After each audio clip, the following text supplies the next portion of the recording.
Okay, so first 5 minutes में हम सारे important words की रिवीजन करते हैं फास्ट स्पीड में, एंड देन क्लासिफिकेशन की रिवीजन, एंड देन रूल्स की रिवीजन.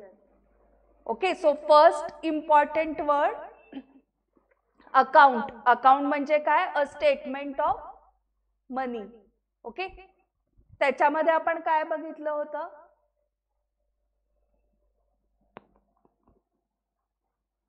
सो खाते किंवा जमा खर्च या शब्दावरनं ओळखता येत असेल. सो ह्याच्यात त्याचे टाइप्स बघितले होते अकाउंटचे, बरोबर. सो अ स्टेटमेंट ऑफ मनी म्हणजे त्याच्यामध्ये आपण सगळा जमा आणि खर्च एका ठिकाणी लिहिणार आहोत, that is account. Accountancy. Okay, आपल्या सब्जेक्टचं नाव काय आहे? Book keeping and accountancy. So accountancy या शब्दाचा अर्थ माहित असला पाहिजे आपल्याला. सो अकाउंटन्सी म्हणजे काय? सायन्स आहे. आपण कॉमर्सला येऊन सुद्धा सायन्स म्हणतोय. So it is a science of writing accounts. Okay, accountancy म्हणजे सायन्स ऑफ रायटिंग अकाउंट्स, आणि अकाउंट म्हणजे जमा खर्च खातं. Statement of money. कॅश म्हणजे काय? मनी, सम पैसे, कॅश सोपं आहे. गुड्स म्हणजे कमोडिटी, माल वस्तू ज्याच्यामध्ये आपल्याला बिझनेस करायचा आहे. ओके, सो आपण एक्झाम्पल्स कसे बघितले होते? फॉर क्लोथ मर्चंट, जो कपडे विकतोय त्याच्यासाठी कपडे, क्लोथ्स इज गुड्स. ओके, आणि गुड्स शब्दामध्ये एस असणारच आहे कंपल्सरी. नुसतं गुड लिहिलं तर ते गुड बॅड वालं झालं, चांगला वाईट ते झालं, त्यामुळे गुड्स शब्दामध्ये एस असणारच आहे. ओके, ग्रोसरी शॉप वाल्यासाठी गुड्स काय? ग्रोसरी. मेडिसिन शॉप वाल्यासाठी मेडिसिन. करेक्ट. सो ज्यामध्ये आपण बिझनेस करतोय ती कमोडिटी म्हणजे गुड्स. ओके, पुढचा इम्पॉर्टंट शब्द आहे परचेस. तो हा तर शब्द आपण लहानपणापासून ऐकलेला आहे. Purchase means purchase of goods. Okay, आणि सेल्स म्हणजे सेल ऑफ गुड्स. आता परचेस मध्ये दोन टाइप्स आहेत, कॅश परचेसेस आणि credit purchases. So cash purchase म्हणजे परचेसेस मेड इन कॅश, म्हणजे आपण गुड्स परचेस केले आणि इमिजिएटली कॅशचं पेमेंट केलं तर त्याला कॅश परचेसेस म्हणतात. And credit purchases means purchases made on credit basis. Correct. So credit purchases म्हणजे उधारीवरती खरेदी केली आपण. सो आपण गुड्स परचेस केले पण कॅश इमिजिएटली पे नाही केली. सो परचेसेस म्हणजे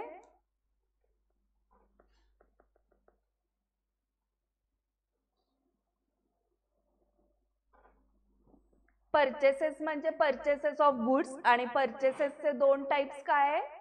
कॅश परचेसेस आणि क्रेडिट परचेसेस. करेक्ट. तसंच सेल्स. आता पुढची कन्सेप्ट, सेल्स काय असणार? Sale of goods. सेल्स मध्ये पण किती टाइप्स असतील? दोन ना, कॅश सेल्स आणि credit sales. Okay, so cash sales म्हणजे काय? आपण कस्टमर कडनं पैसे लगेच घेतले, गुड्स त्याला सेल केले आणि लगेच त्याच्याकडनं पैसे घेतले. ओके, तर ते कुठले सेल्स झाले? Cash cells.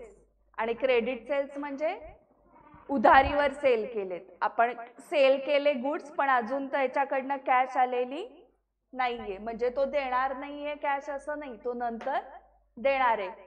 ओके, त्याला म्हणतात उधारीवर केलेली विक्री.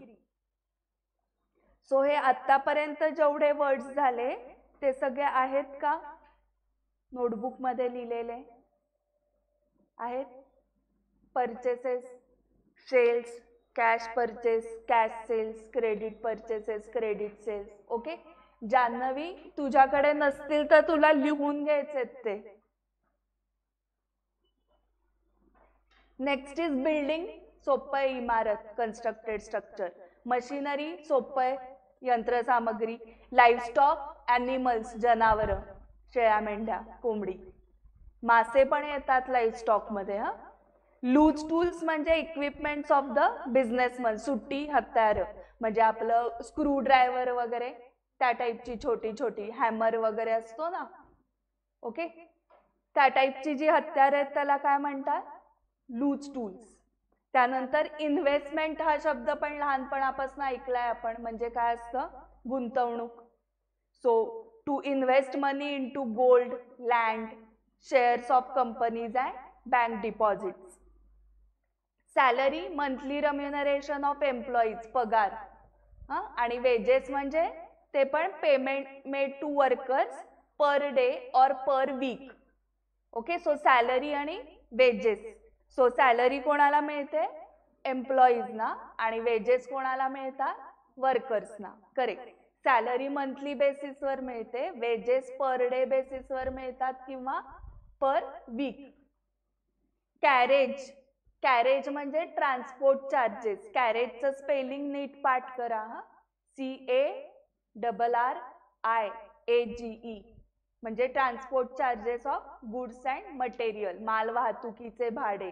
ओके, जसं तुम्ही फिरायला जेव्हा जाता तेव्हा टोल भरता ना, मध्ये टोल नाका लागतो, तेव्हा माणसं फिरत असतात, सो त्यांचे ट्रान्सपोर्ट चार्जेस आहेत. सो हे माणसं नाही फिरत आहेत, आता कोण फिरतंय, माल जातोय. सो माल वाहतूक करताना जे भाडं द्यावं लागतं मध्ये, त्याला म्हणतात कॅरेज, ट्रान्सपोर्ट चार्जेस. आणि अजून एक नाव पण आहे त्याला, फ्रेट. मराठीमध्ये पाहिलं तर एकच नाव आहे बघा, माल वाहतुकीचे भाडे, पण ह्याच्यामध्ये दोन आहेत इंग्लिशमध्ये, कॅरेज पण आहे आणि फ्रेट पण आहे. ओके, फ्रेटचं स्पेलिंग पाठ करायचंय, FREIGHT. FRIE नाही, EI, FREIGHT, फ्रेट. ओके, हे सगळे शब्द लिहून झालेले आहेत नक्की. Carriage, freight, salary, wages. Expenses सोपा आहे, खर्च, to spend money for something. Income पण सोपा आहे, earning or revenue of the business. Profit म्हणजे नफा, excess of revenue over expense. Okay, revenue म्हणजे काय,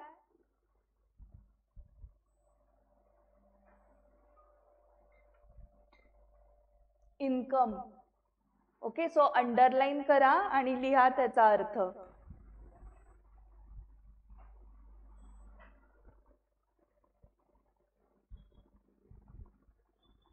रेव्हेन्यू म्हणजे इन्कम. स्पेलिंग पाहिलं का काय, REVENUE. सो प्रॉफिट कसं कॅल्क्युलेट करायचं, काय जास्त असणार, income is more than expense. Okay, इन्कमला अजून एक शब्द लक्षात ठेवायला लागेल ना, revenue. Revenue or income is more than expense, तर ते काय झालं, प्रॉफिट. आणि लॉस म्हणजे तोटा, सो लॉसच्या केसमध्ये काय असणार, expense is more than income or revenue. Rent माहितीये लहानपणापासून, भाडं. Payment made for using property. Then interest म्हणजे पण माहितीये तुम्हाला, व्याज. इंटरेस्टचे दोन अर्थ आहेत. मला याच्यामध्ये इंटरेस्ट आहे म्हणजे मला ही गोष्ट करायला आवडते, ते इंटरेस्ट वेगळं. ओके, ही गोष्ट खूप इंटरेस्टिंग आहे आपण असं म्हणतो, तो इंटरेस्ट वेगळा, त्याचं पण स्पेलिंग हेच आहे. पण अकाउंट्स मध्ये इंटरेस्ट म्हणजे व्याज. Excess amount paid, excess sum paid on borrowed money. Discount, discount माहितीच आहे सगळ्यांना, to take less money, any deduction, सूट किंवा कसर. स्पेलिंग येतंय डिस्काउंटचं. कमिशन पण माहितीये, एजंटला कमिशन देतात, त्याचा मराठीतला शब्द जास्त अवघड आहे, दलाली किंवा आडत. ब्रोकरेज, दलाली, आडत. ओके, परत सेमच मीनिंग आहे पण दोन वेगळे शब्द आहेत. Commission single side, brokerage both side असं दिलंय ब्रॅकेटमध्ये. सो ब्रोकरेज, फॉर एक्झाम्पल, आपल्याला एक घर भाड्याने घ्यायचंय, तर त्याचा ओनर असेल आणि टेनंट असेल. ओनर आणि टेनंट म्हणजे कोण, भाडेकरू. सो ओनर कोणाला शोधतोय, भाडेकरूला शोधतोय, आणि भाडेकरू कोण शोधतोय, ओनरला शोधतोय. सो या दोघांना कोण मिळवून देतं, ब्रोकर. ओके, सो ब्रोकर जो आहे तो दोघांकडनं कमिशन घेतो, म्हणून त्याला म्हणलंय बोथ साइड. आणि नाव, तो जे कमिशन घेतो, रेम्युनरेशन घेतो, त्याला म्हणतात ब्रोकरेज.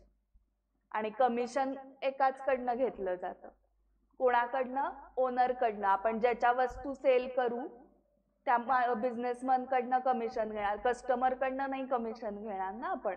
सो सिंगल साइड असेल तर कमिशन, आणि दोघांकडनं घेत असू तर ब्रोकरेज.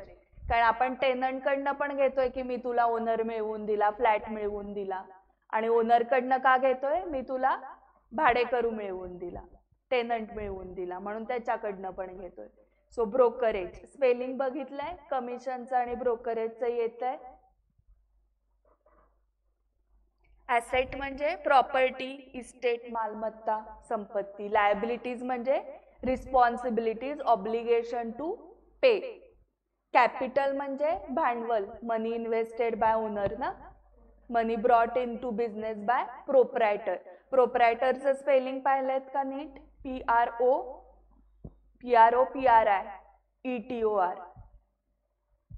PROPRIETOR. ड्रॉइंग्स अमाऊंट बाहेर काढली प्रोप्रायटरनी फॉर पर्सनल यूज. ड्रॉइंग्स मध्ये एस आहेच आहे. Amount or goods taken from business by the proprietor for personal use.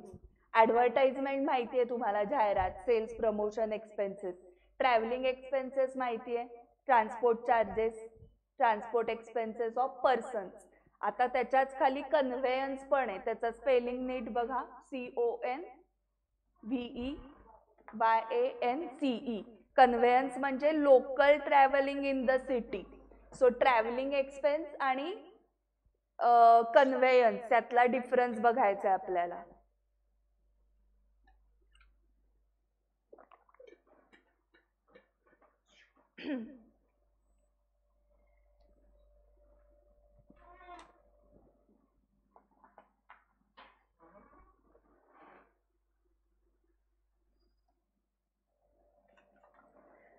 जेव्हा आपण पुण्यातनं मुंबईला जातोय, पुण्यातनं नाशिकला जातोय, पुण्यातनं नागपूरला गेलो, तर आपण सिटी चेंज केली, मग ते ट्रॅव्हलिंग एक्सपेन्स झाले. आणि मी पुण्यातल्या पुण्यात जर का फिरत असेल तर कन्व्हेयन्स झाला. ओके. सो फॉर एक्झाम्पल तुमचा बिझनेस आहे पुण्यात, म्हणजे हेड ऑफिस कुठे झालं? पुण्यात, आणि तुमची एक ब्रांच आहे मुंबईमध्ये. सो तुम्ही ब्रांचला चाललाय, तुमच्या मुंबई ब्रांचला. सो काय झालं? तुम्ही ट्रॅव्हलिंग केलं. पण आता तुम्ही पुण्यातच आहात आणि तुमच्या ऑफिसमधनं तुम्ही तुमच्या बँकेत चाललायत, बँकेत काहीतरी काम करायला. सो ते काय झालं? कन्व्हेयन्स झाला. Okay.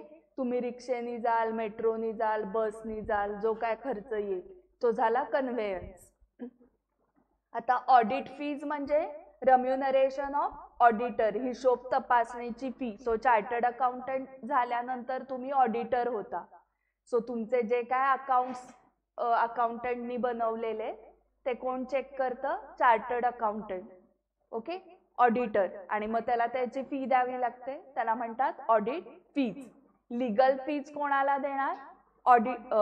Legal ऍडवायझरला. Okay. Legal adviser लागतो. का लागतो? की बिझनेस करायला काहीतरी रूल्स असतील ना, ते रूल्स आपल्याला माहित नसतील, लॉ माहिती नसेल, तर त्याच्याकडनं समजावून घ्यावा लागेल. तो ऍडवाइस देईल तुम्हाला, कन्सल्टन्सी देईल. सो त्याची फी घेणार तो. That is legal fees, remuneration of legal adviser or any legal expenses. So legal expenses, तुम्हाला आता बिझनेस स्टार्ट करायचा आहे, सोल प्रोप्रायटर, तुम्ही एकटे ओनर आहात, तर तुम्हाला शॉप ऍक्ट काढावं लागतं. Okay. So shop act licence म्हणजे त्याचं पेमेंट केलं ते लीगल एक्सपेन्सेस झाले. ठीक आहे. तुम्हाला GST, goods and services tax, त्याचं रजिस्ट्रेशन करायला लागतं. सो रजिस्ट्रेशनचे एक्सपेन्सेस लीगल एक्सपेन्सेस झाले. सो लीगल एक्सपेन्सेस मध्ये दोन्ही येते. असं रजिस्ट्रेशन वगैरे जे करायचंय ते पण येते, आणि जे तुम्ही लीगल ऍडवायझरला पेमेंट करताय ते पण येते. ओके. So legal expenses. लीगलचं स्पेलिंग पाहिलंय नीट, LEGAL. Loss by fire. So loss due to fire, आगीने झालेले नुकसान. कशाचं नुकसान? गुड्सचं. ओके. सो गुड्स असं मेन्शन केलं नाहीये कुठे. ओके. पण ते अज्युम असतं की loss by fire. So loss कसला झालाय? गुड्सचा झालाय. सो आपण आपले कपड्यांचं दुकान आहे, दुकानात आग लागली, गोडाऊन मध्ये आग लागली, किंवा जिथे आपण कपडे बनवतोय त्या फॅक्टरीमध्ये आग लागली. सो लॉस बाय फायर, कुठेही आग लागू शकते ना. ते लॉस बाय थेफ्ट म्हणजे चोरीने झालेले नुकसान. सो कशाचं? परत गुड्सचं.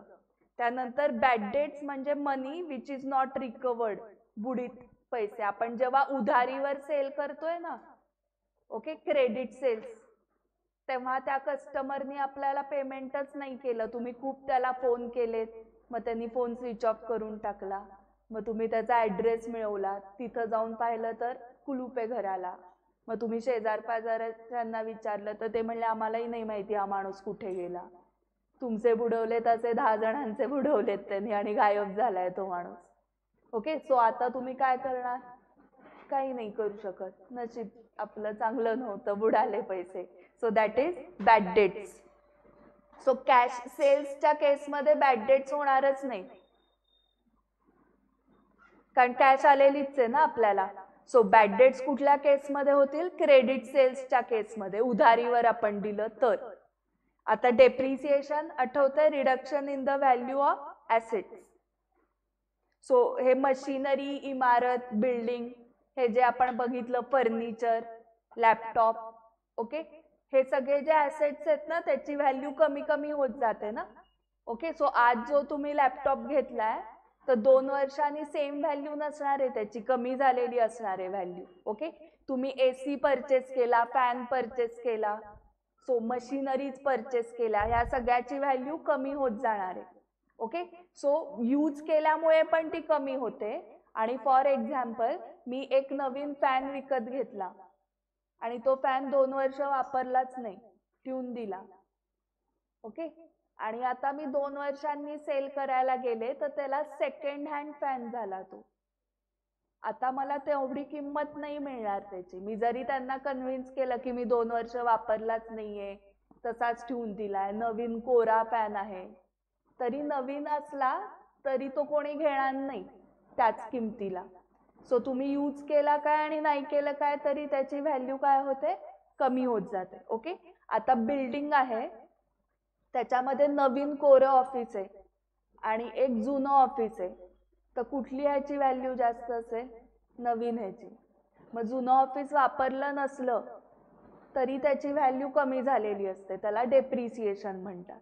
ठीक आहे, यूज केल्यावर तर होणारच आहे व्हॅल्यू कमी, पण यूज नाही केलं तरी व्हॅल्यू कमी जी होते त्याला डेप्रिसिएशन म्हणतात.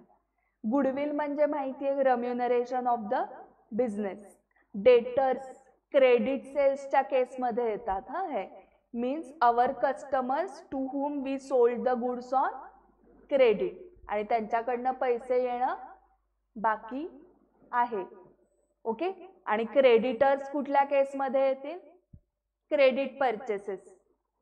Okay, the businessman from whom we purchase goods on credit. Okay, spelling नीट बघताय का? CREDITOR.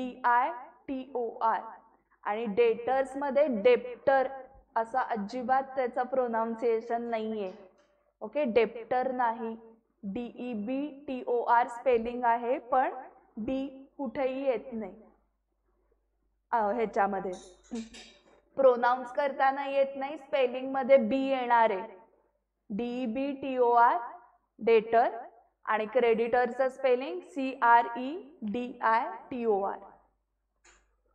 एंट्री म्हणजे to record the transaction in business books, नोंद करणे, ENTRY, त्याला एंट्री असं म्हणतात किंवा अकाउंटिंग एंट्री असंही म्हणतात.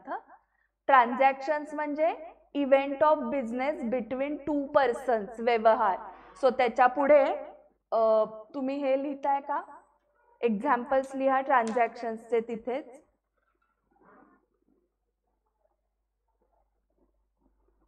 मीनिंग तर लिहिलंय ना. So example, purchases, sales. So 2 पर्सन्सच्या मध्ये ट्रान्झॅक्शन झाली ना ही, event of business between 2 persons. 2 person कोण आहे तिथे? एक विकणारा आणि एक विकत घेणारा. सेल्सचं पण तसंच, एक विकणारा एक विकत घेणारा. पुढचं लिहा सॅलरी. सॅलरी मध्ये 2 पर्सन कोण आहेत? एक सॅलरी देणारा एक घेणारा. करेक्ट. रेंट एक भाडं देणारा आहे घेणारा. सो 2 पर्सन मध्ये जे बिझनेस डील्स होत आहेत दॅट इज ट्रान्झॅक्शन.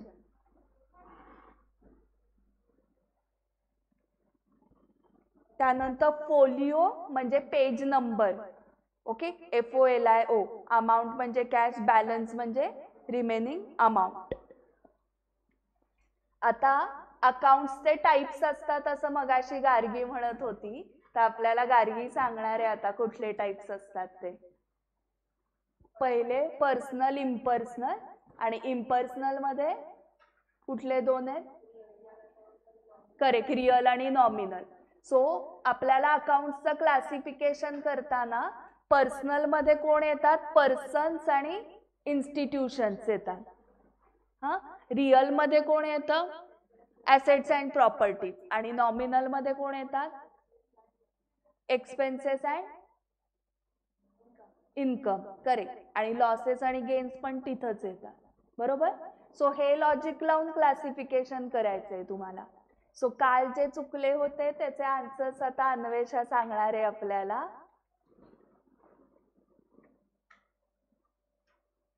पर्सनल मध्ये पर्सन्स आणि इन्स्टिट्यूशन्स, रिअल मध्ये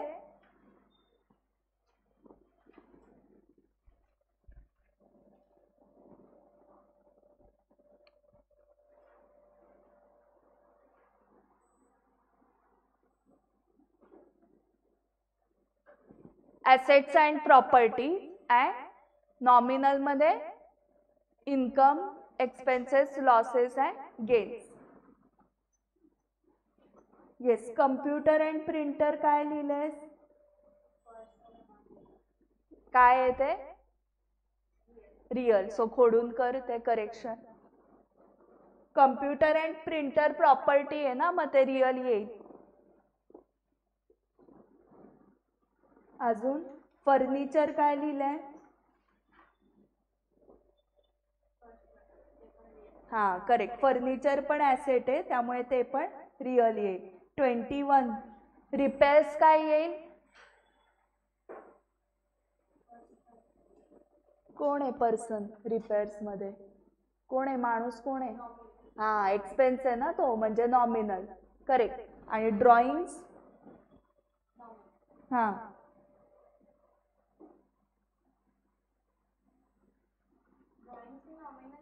नाही, मग चुकलंय ना ते. ड्रॉइंगचा अर्थ सांग मला.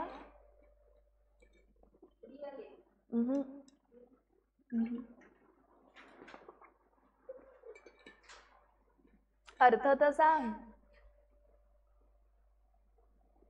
मीनिंग क्या है?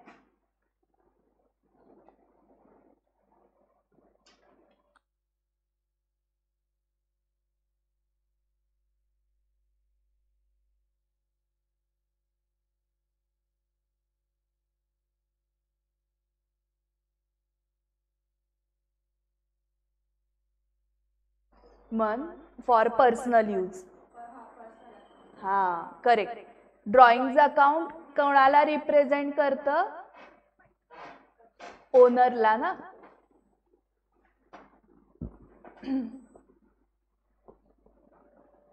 बाई इथे लिहिलंय Sanjay drawings, Ashok capital.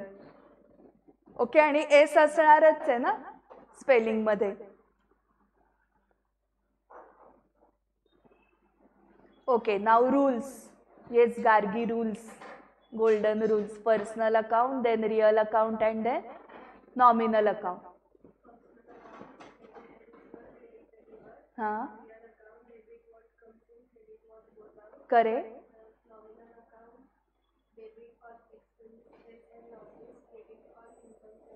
Very good. Personal account. Personal personal. Correct.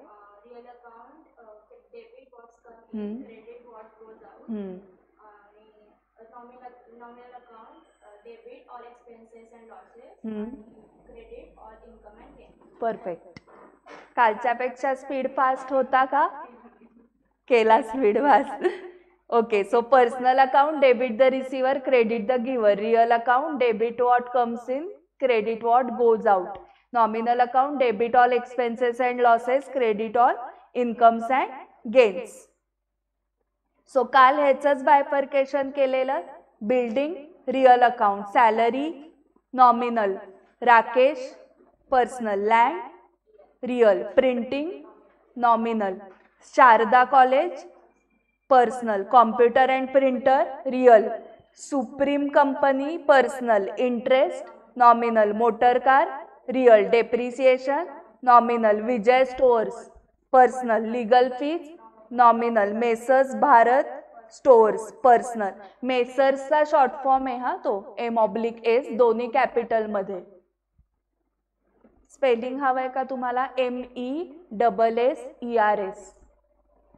असं लिहिण्याची पद्धत असते बिझनेसच्या आधी. ओके, जसं तुम्ही मिस्टर, मिस, मिसेस असं माणसांना लिहितो तसं बिझनेसला मेसर्स लिहितात आधी.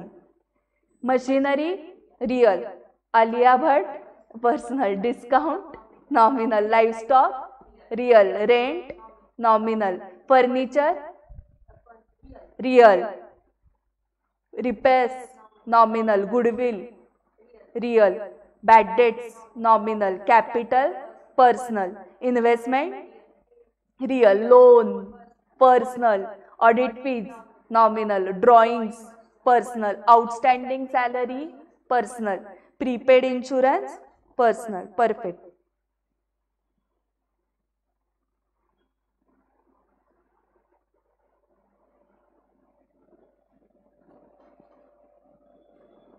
ओके, इम्पॉर्टंट वर्ड्सच्या इथे जागा आहे का लिहायला? 4च लाईनी लिहायच्यात आहे. हा, सो तिथे लिहा पर्सनल अकाउंट मध्ये लिहा असं. आणि त्याचे आपल्याला 3 टाइप्स माहिती आहेत ना, क्लासिफिकेशन्स, नॅचरल, आर्टिफिशियल आणि representative.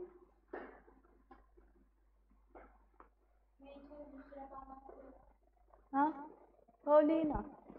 Natural, artificial and representative. Natural मध्ये कोण? राम, सीता, गीता.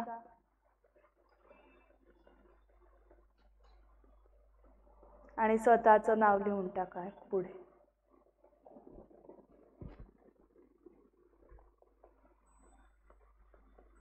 आर्टिफिशियल मध्ये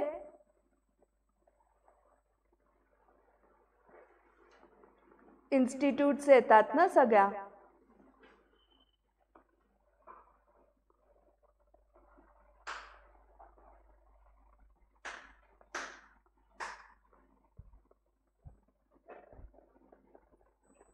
तुमच्या कॉलेजचं, स्कूलचं नाव लिहून टाका.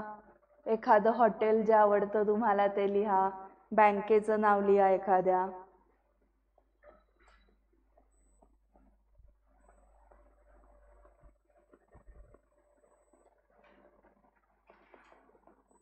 शॉपचं नाव लिहा जिथनं कपडे खरेदी करता. ग्रोसरी शॉप, मेडिकल शॉप, हे सगळं इन्स्टिट्यूट्स मध्ये येतं, म्हणजे आर्टिफिशियल. आणि रिप्रेझेंटेटिव्ह मध्ये हां, कॅपिटल, ड्रॉइंग्स, आउटस्टँडिंग एक्सपेन्सेस आणि प्रीपेड एक्सपेन्सेस.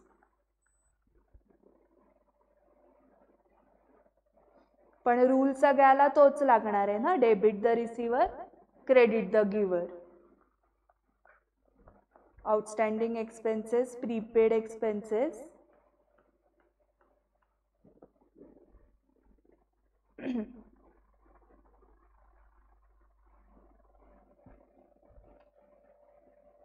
आता ह्याच्यात नवीन 2 ऍड करते हा मी. Income receivable. जसं आउटस्टँडिंग एक्सपेन्सेस म्हणजे काय? एक्सपेन्सेस पेएबल आहेत, अजून पे नाही केलेले. तसंच इन्कम रिसिवेबल म्हणजे इन्कम अजून आलेलं नाहीये. So income receivable.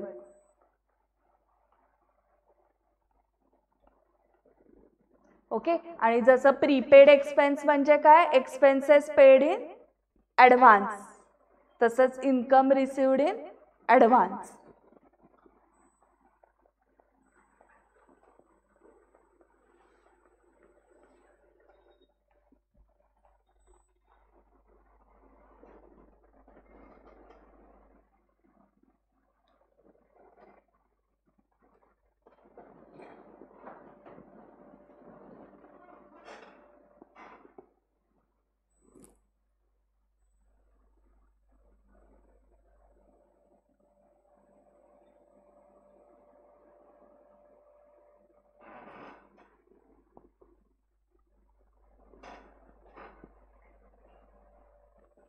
तुमच्या दोघींमध्ये एक बुक द्या मला कोणीतरी.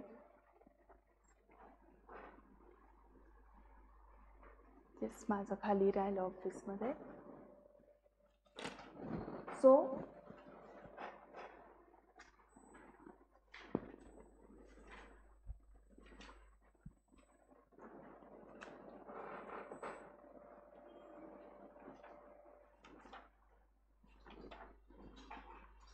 ओके, लिहून व्हायचं आहे का तुझं? ओके.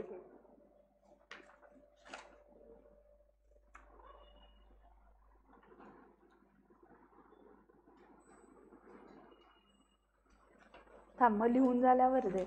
मला वाटलं लिहून झालंय. नाही, लिहून घे ना आधी, मी पुढची कन्सेप्ट शिकवणार आहे म्हणून.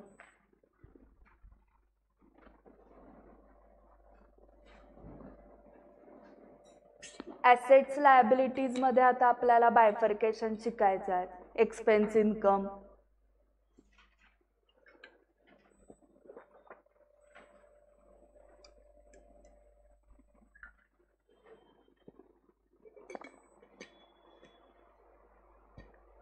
ॲसेट्स मध्ये तर माहिती आहे प्रॉपर्टीज सगळ्या, building, machinery, investment, furniture, goodwill पण ॲसेट आहे. हा,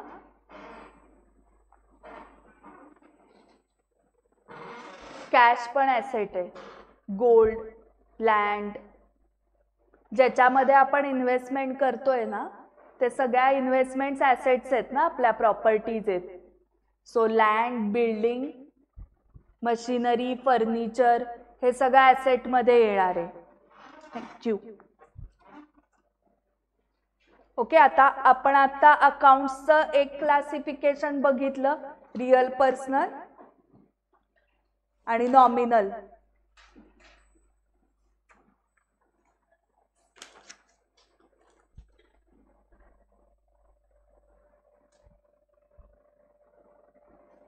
आता अजून एक क्लासिफिकेशन आपल्याला बघायचंय, त्याच्यामध्ये आपण बायफर्केशन कसं करणार आहोत, ॲसेट, लायबिलिटी, इन्कम आणि एक्सपेन्स. ओके. सो ॲसेट म्हणजे सोप्पं लक्षात ठेवायला, रिअल अकाउंट जे येतं ना त्याच्यात सगळ्या ॲसेट्स अँड प्रॉपर्टीजच येतात ना. सो जे काय तुम्हाला रिअल अकाउंट वाटतंय ते ॲसेट्स मध्ये जाईल. लायबिलिटीज मध्ये काय जाईल की जी आपली रिस्पॉन्सिबिलिटी आहे टू पे, म्हणजे क्रेडिटर्सना आपल्याला पेमेंट करायचंय, सो ती लायबिलिटी झाली. आउटस्टँडिंग एक्सपेन्सेस लायबिलिटी आहे, लोन आपण कोणाकडनं घेतलं असेल तर ती पण लायबिलिटी आहे. ओके. कॅपिटल आपण घेतलेलं आहे ओनरकडून. ओके, ते बिझनेस पूर्ण संपल्यानंतर रिपे करायचंय लोन, सो ते पण काय आहे, लायबिलिटी. ओके. सो हे लायबिलिटीमध्ये क्रेडिटर्स ज्यांना पेमेंट करायचंय, आपण उधारीवर परचेस केले होते ना त्यांच्याकडून, क्रेडिट परचेसेस केलेले, सो क्रेडिटर्स लायबिलिटी आहे. अजून काय, लोन आहे, आउटस्टँडिंग एक्सपेन्सेस आहे, कॅपिटल आहे, ह्या सगळ्या लायबिलिटीज झाल्या. त्यानंतर इन्कम आणि एक्सपेन्स, हे सोपं आहे बायफर्केट करायला. ओके. सॅलरी एक्सपेन्स आहे, ॲडव्हर्टाइजमेंट एक्सपेन्स आहे, रेंट पे करायला लागत असेल तर एक्सपेन्स, पण रेंट रिसीव्ह होत असेल तर इन्कम. परचेसेस एक्सपेन्स आहे, सेल्स इन्कम आहे. कमिशन पे करत असाल, तुमचे कोणी एजंट असतील तर एक्सपेन्स, पण कमिशन रिसीव्ह होत असेल तर इन्कम. ओके. तसंच डिस्काउंट, डिस्काउंट तुम्ही कस्टमरला दिला, डिस्काउंट अलाउड तर एक्सपेन्स, पण तुम्हाला तुमच्या सप्लायरनी क्रेडिटरनी डिस्काउंट दिला, डिस्काउंट रिसिव्ड, तर ते काय झालं, इन्कम. सो असं आपल्याला 4 ह्याच्यात डिवाइड करायचंय. ओके, पेज नंबर 15 बघा, क्वेश्चन 3.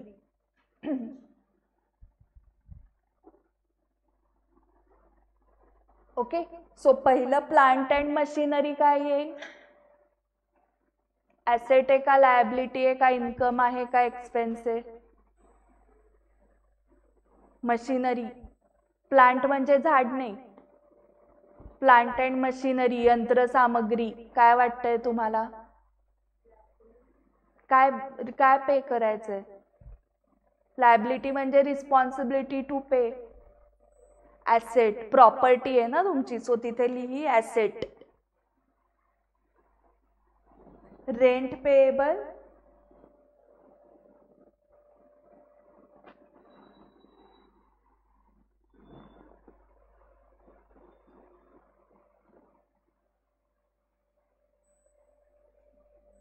पेएबल म्हणजे काय वाटतंय,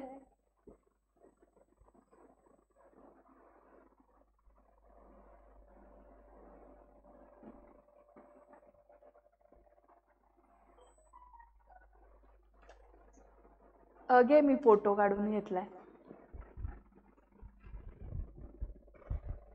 4 ह्याच्यापैकी बघा, ऍसेट आहे का, काही प्रॉपर्टी आहे का, नाही, म्हणजे ऍसेट नाही. रिस्पॉन्सिबिलिटी टू पे आहे का, आहे, पेएबल ना. सो रेंट पेएबल म्हणजे काय येणार, लायबिलिटी. आणि नुसतं रेंट असेल ना तर एक्सपेन्सिव्ह. ओके, सो आपण काय बायफर्केशन करतोय, ऍसेट्स, लायबिलिटीज. ओके, हे लायबिलिटी मी काय लिहिलंय बघताय का, तर हे झालं एकवचन, आणि अनेक वचनला काय करायचंय, वाय काढून टाकायचंय, TIES करायचंय. ओके, ऍसेटचं एकवचन इथपर्यंत आहे आणि एस लावला की अनेक वचन. सो ऍसेट्स, लायबिलिटीज, एक्सपेन्सेस आणि चौथं काय, इन्कम. सो आपलं पहिलं प्लांट अँड मशिनरी काय झालं, ऍसेट. रेंट पेएबल काय झालं, लायबिलिटी. तिसरं बघा जमतंय का,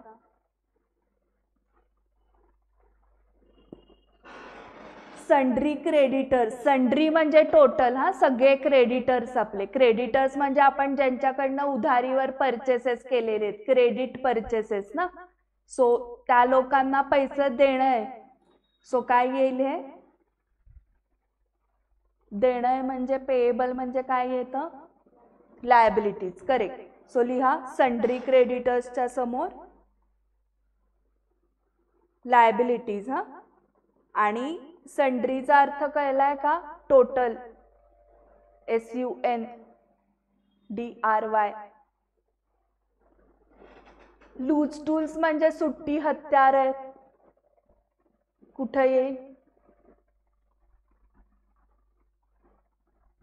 एक एक हे लावून बघा. प्रॉपर्टी आहे का, आपलं आहे का ते ऍसेट, का आपल्याला त्याच्यात काही देणं आहे, का आपल्याला काही इन्कम आहे, का आपलं काही एक्सपेन्स आहे.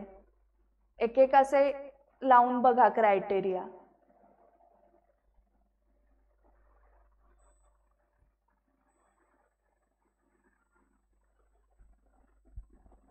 Asset, correct.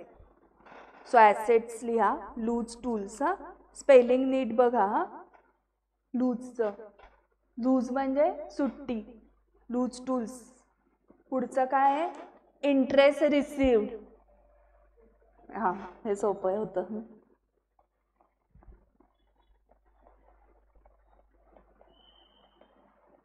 आणि आता मी त्याच्यात एक ट्विस्ट करते. इंटरेस्ट रिसिवेबल असेल ना, ओके, तर ते ऍसेट आहे. इंटरेस्ट रिसिवेबल असेल तर ऍसेट आहे, आणि इंटरेस्ट रिसिव्ड असेल तर ते इन्कम. करेक्ट.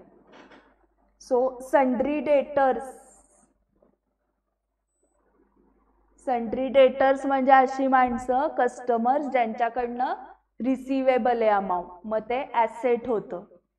ओके, जसं सन्ड्री क्रेडिटर्स काय आहे, लायबिलिटी, मग sundry debtors asset.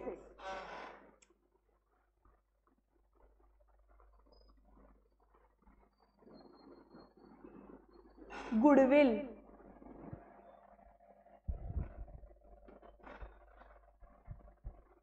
Goodwill goodwill गुडविलचा अर्थ आठवतोय का? रेप्युटेशन ना, reputation, asset, correct.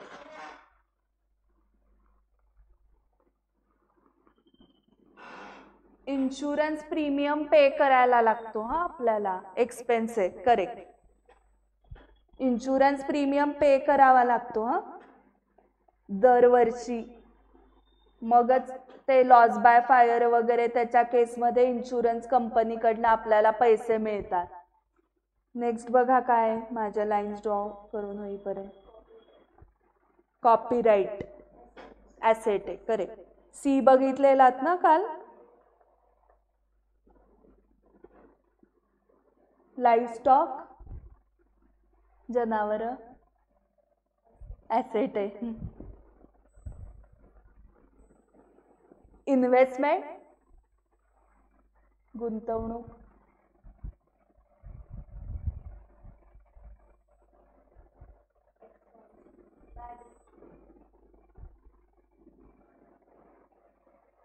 Asset.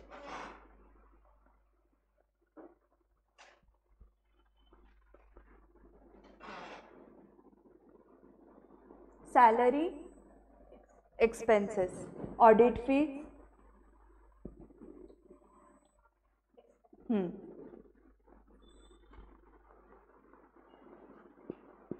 Premises, स्कूलचं प्रिमाइस आहे हे, ग्राउंड आहे आपण म्हणतो ना प्रिमायसेस, एवढ्याच प्रिमायसेस मध्ये स्कूल अलाउड आहे.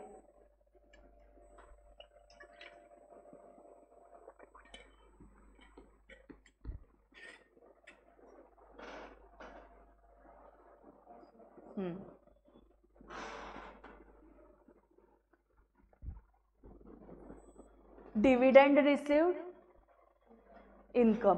डिव्हिडंड शेअर्स वरती मिळतो हा. शेअर्स मध्ये जर का तुम्ही इन्व्हेस्टमेंट केली ना, कंपनीचे शेअर्स असतात त्याच्यामध्ये इन्व्हेस्टमेंट केली तर डिव्हिडंड मिळतो. ओके, त्याला डिव्हिडंड म्हणतात. DIVIDENT नाही करायचा, शेवटी पण डीचे, डिव्हिडंड रिसिव्ड.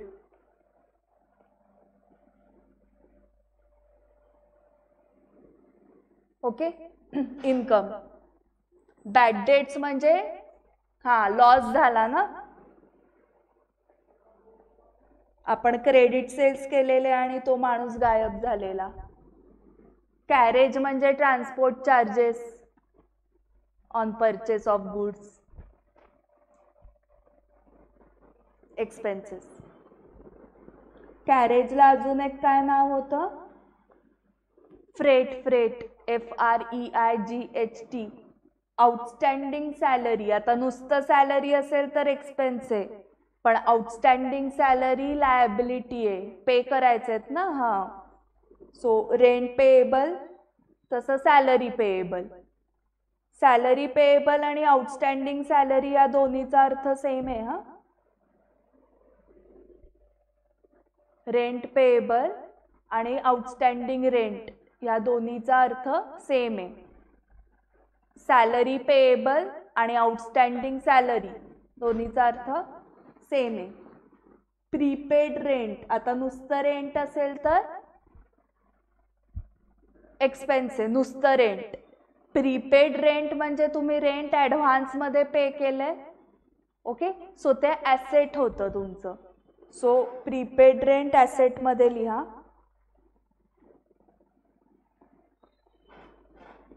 त्यानंतर बँक लोन, बँकेकडनं लोन घेतलंय आपण, म्हणजे आपल्याला काय करायचंय ते रिपे करायचं आहे, लायबिलिटी. मोटर कार आहे तुमच्याकडे, ॲसेट. सन्ड्री इन्कम नावातच आहे. इन्कम. सन्ड्री म्हणजे टोटल इन्कम किंवा मिसलेनियस इन्कम. ओके, आता मला परत बुक द्या. मला काही काही ठिकाणी तुम्ही ते क्लासिफिकेशन केलेलं नाही असं दिसलंय पर्सनल रिअल नॉमिनलचं. Question number 2. आधी क्वेश्चन नंबर 1 बघू. नाही तर page number 13. Building real account लिहिलंय, बरोबर आहे. कॅपिटल पर्सनल अकाउंट आहे. गुड्स रिअल अकाउंट आहे, बरोबर आहे. Pune municipal corporation personal account आहे, बरोबर आहे. वेजेस नॉमिनल अकाउंट आहे. गुडविल रिअल अकाउंट आहे. कॉपीराइट रिअल अकाउंट आहे. Outstanding income is personal. Trademark real. Outstanding expenses personal लिहिलंय, बरोबर. सन्ड्री इन्कम हा म्हणजे नॉमिनल, इथे पर्सनल लिहिलंय.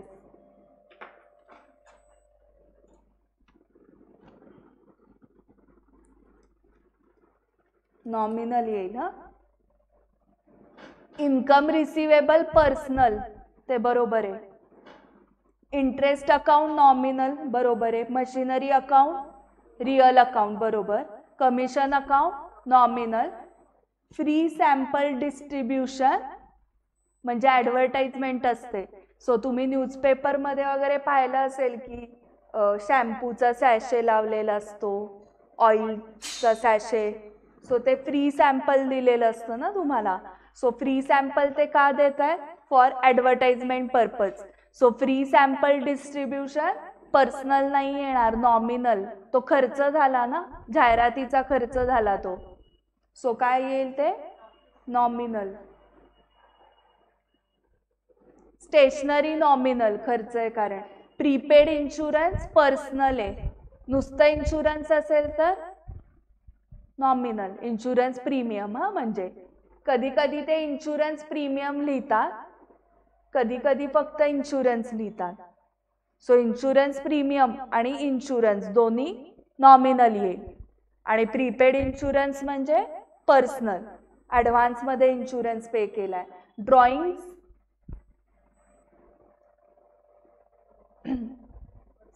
Personal. Drawings amount withdrawn for personal use.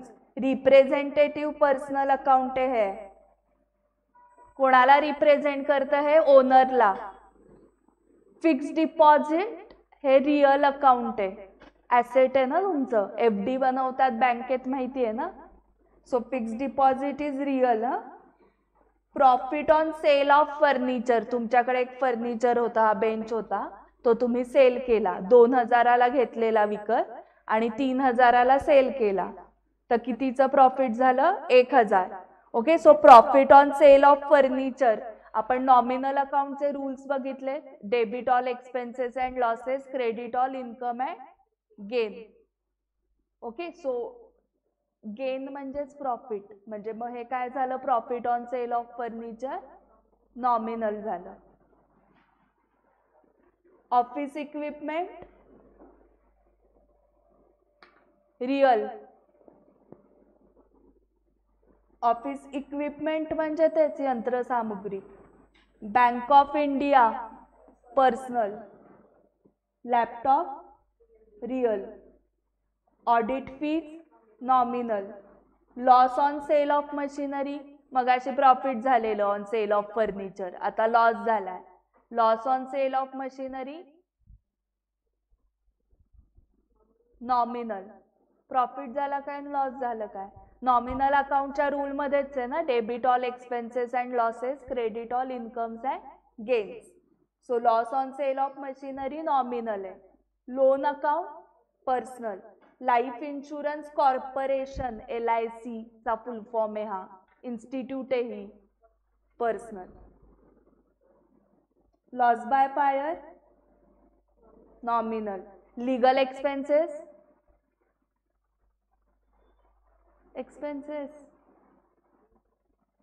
Nominal. Okay, cash real account. Freight म्हणजे transport charges, कुठे येणार? रिअल पर्सनल नॉमिनल मध्ये. ट्रान्सपोर्ट चार्जेस फ्रेट म्हणजे नॉमिनल एक्सपेन्सेस ना. पर्सन माणूस कुठे, फ्रेट नावाचा माणूस असतो का? मग कसं आलं पर्सनल? इन्स्टिट्यूट आहे का फ्रेट नावाची? फ्रेटचा अर्थ काय आहे? Transport charges. Okay, so nominal. Repairs nominal. Patents आणि ट्रेडमार्क्स ॲसेट आहे ना तुमचं. ट्रेडमार्क्सचा टी आणि एम बघितलाय का कॅपिटल मध्ये? सो तो रजिस्टर करून घ्यावा लागतो. ओके, आणि पेटंट म्हणजे काय? एखादी टेक्नॉलॉजी तुम्ही इन्व्हेंट केली तर त्या टेक्नॉलॉजीचं तुम्ही पेटंट विकत घेता, तर ते तुमचं ॲसेट झालं. म्हणजे कुठलं अकाउंट येईल? रिअल येईल. Correct. Prepaid insurance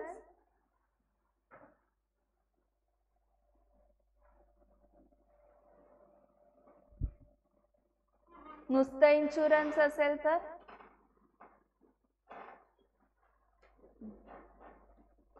only insurance account आणि प्रीपेड इन्शुरन्स दोन्ही सांगायचे पर्सनल, रिअल, नॉमिनल मध्ये.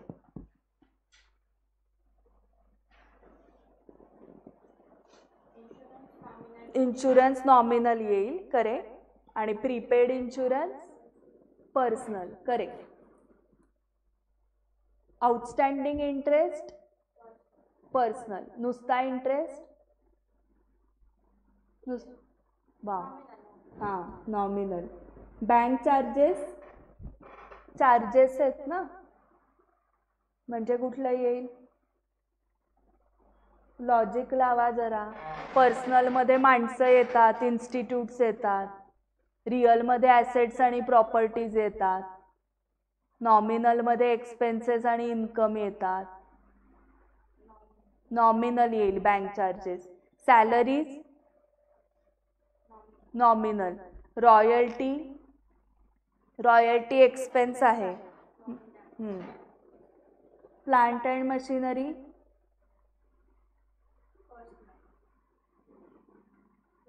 Real. Laptop real. Livestock real. Profit on sale of furniture nominal. Drawings personal.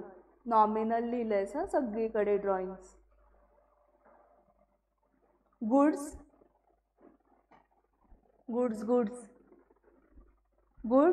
Real. Mahesh traders account personal. Bad debts nominal. Land and building real. Personal कुठून आलं? Computer real. Cartridge म्हणजे expense असतात printer मधले. Okay, प्रिंटरवरचा खर्च म्हणजे कुठलं येईल आता सांगा? नॉमिनल.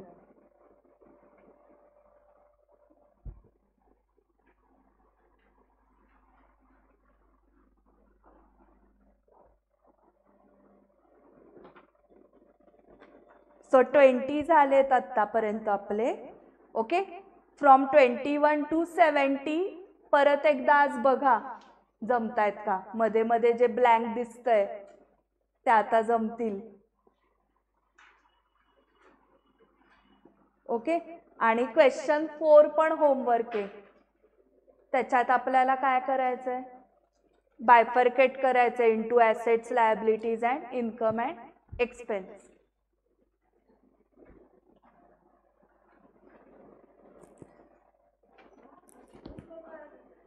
हा नाही आहे, फिरायला गेलेत. हां